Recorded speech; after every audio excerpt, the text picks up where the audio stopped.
নমস্কার, আপনারা দেখছেন কলকাতা টিভি ডিজিটাল আর আমি আপনাদের সঙ্গে নিমাই পান্ডা।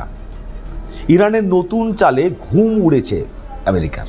হ্যাঁ, আবার এক নতুন চাল। এই যুদ্ধ চলাকালীন একটি বিষয় প্রকাশ্যে আসছে যে ইরান এমন এক নিউক্লিয়ার বোমা বা পরমাণু বোমা বানাতে চলেছে যে সেটা জ্যাকেটে করেই এক জায়গা থেকে অন্য জায়গায় নিয়ে যাওয়া যেতে পারে।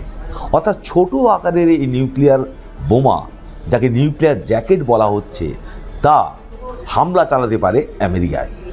এবং সম্প্রতি জেডি ভান্স, আমেরিকার ভাইস প্রেসিডেন্ট, তিনি বলেছেন যে ইরান তাদের কাছে দূরপাল্লার ক্ষেপণাস্ত্র, এত বড় ক্ষেপণাস্ত্র নেই বা এমন কোনো বিমান নেই যে আমেরিকার ওপর গিয়ে পরমাণু বোমা দিয়ে হামলা চালাতে পারে। সেক্ষেত্রে তারা নিউক্লিয়ার জ্যাকেট বানাতে পারে। এই ছোট আকারের নিউক্লিয়ার বোমা যা জ্যাকেটের ভেতর লুকিয়ে এক দেশ থেকে অন্য দেশে নিয়ে যাওয়া যেতে পারে এবং সেখানে হামলা চালানো যেতে পারে।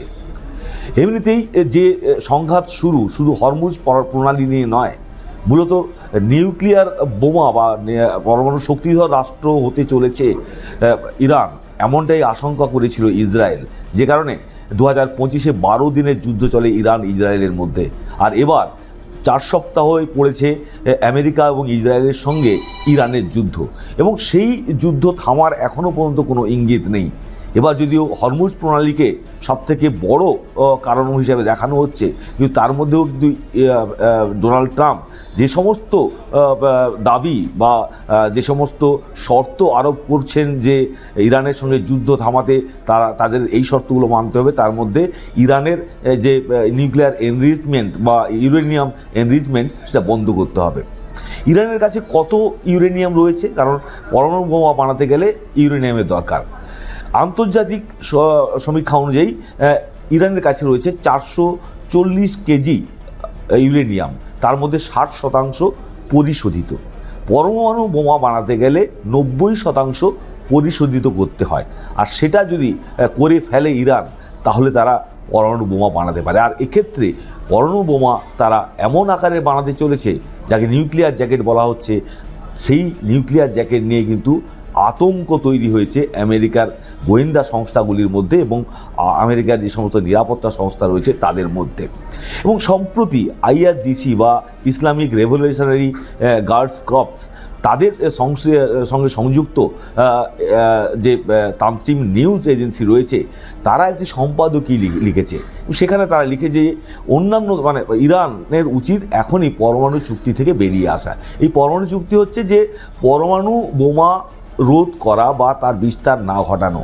কারণ সেই সম্পাদকীতে লেখা হয়েছে যে অন্যান্য দেশ যদি তা না মানে, তাহলে ইরান কেন সেখানে আটকে থাকবে। আর জেডি ভান্সের মতে যে ইরান তারা পরমাণু শক্তিধর রাষ্ট্র হিসেবে নিজেদের তুলে ধরার জন্য সব রকম চেষ্টা চালাচ্ছে, এবং আমেরিকান গোয়েন্দা সংস্থাগুলির আশঙ্কা যে যদি এই নিউক্লিয়ার জ্যাকেট এক দেশ থেকে অন্য দেশে চলে যায় এবং গোপন কোনো যারা এজেন্ট রয়েছে তাদের হাতে পড়ে, তাহলে কিন্তু মারাত্মক ঘটনা ঘটাতে পারে। যদিও সারা পৃথিবীর মধ্যে সবথেকে ছোট পরমাণু বোমা রয়েছে আমেরিকার। সেই পরমাণু বোমার ওজন 23 কেজি, যা বিস্ফোরণ ঘটাতে পারে 10 টন TNT। ফলে এক্ষেত্রে যে বলা হচ্ছে নিউক্লিয়ার জ্যাকেটের কথা, সেটা কিন্তু হয়তো এত বড় ধ্বংসলীলা চালাতে পারবে না, কিন্তু একটি শহরের একটা বড় অংশে ধ্বংসলীলা চালাতে পারে, কয়েক হাজার মানুষের মৃত্যু হতে পারে এবং সেই আতঙ্ক ছড়িয়ে পড়তে পারে সারা বিশ্বে। সব মিলিয়ে ইরানের এই নতুন চাল, যা কার্যত আমেরিকার মাথা ব্যথা হয়ে দাঁড়িয়েছে। আরও খবর জানতে আপনারা চোখ রাখুন কলকাতা টিভি ডিজিটালে, রাত দিন 7 দিন।